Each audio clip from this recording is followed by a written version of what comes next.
Hey guys, my name is Mario. If you haven't watched or read Look Back or Chainsaw Man, I highly suggest you do because this is gonna contain spoilers. Anyways, if I could describe the movie Look Back in one word, masterpiece would be it. And upon reading and watching this film, something familiar caught my attention. If you're at all familiar with Tatsuki Fujimoto's work, you would notice that this door in particular looks very familiar. And if you're thinking to yourself, hey, that looks like the door from Chainsaw Man, then you'd be correct. And when I saw this, I thought to myself, why was this here other than just an Easter egg? And why in particular did Kimoto paint this piece? Well, to be honest, it could be many things, but it could also mean absolutely nothing than just the mere Easter egg. But if it could mean just one thing, I would like to think that the door is a symbol of an unknown future. It's almost similar to Skronedinger's cat. And to those who are unfamiliar with the scenario, imagine cat in box, box open, cat alive. But if box closed, cat alive or needs reboot card. But do not know unless box is open. Essentially, it could be simultaneously unalived or alive unless a determined factor is applied, which is again opening the box. But how is this related to the story of Look Back? Well, think about what caused the success and heartbreaking story of these two characters. After Fujino's manga strip slips through underneath the door, Kimoto opens the door, which for her was something of an achievement due to her isolated and shy personality. But because of this, she would now be living the life of a successful assistant mangaka. But as the two grow older, creative differences erupt and Kimoto wants to pursue her dreams of becoming a better artist so that she can stand proud alongside with whom she admires, her best friend slash role model Fujino. And in doing so,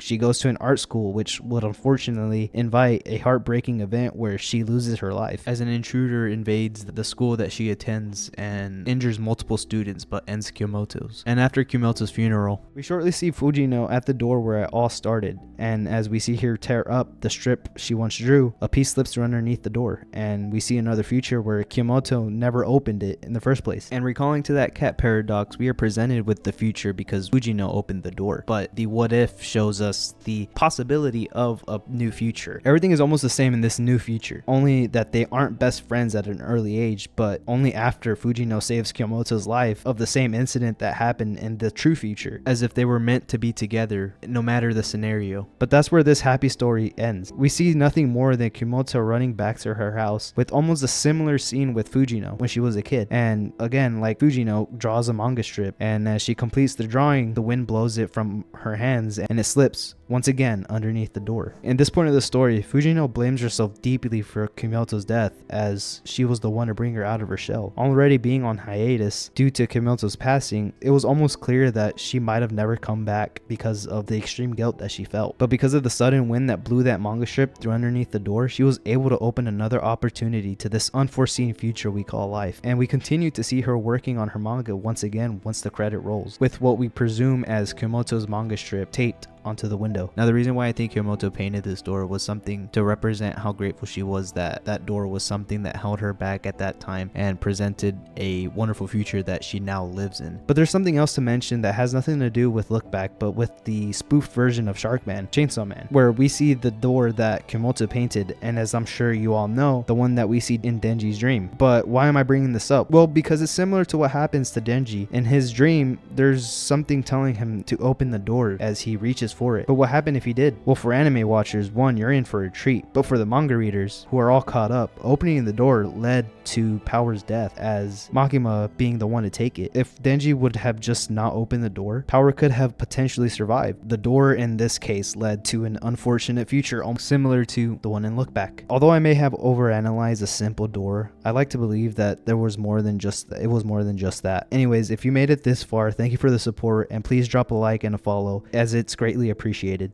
Thank you for watching.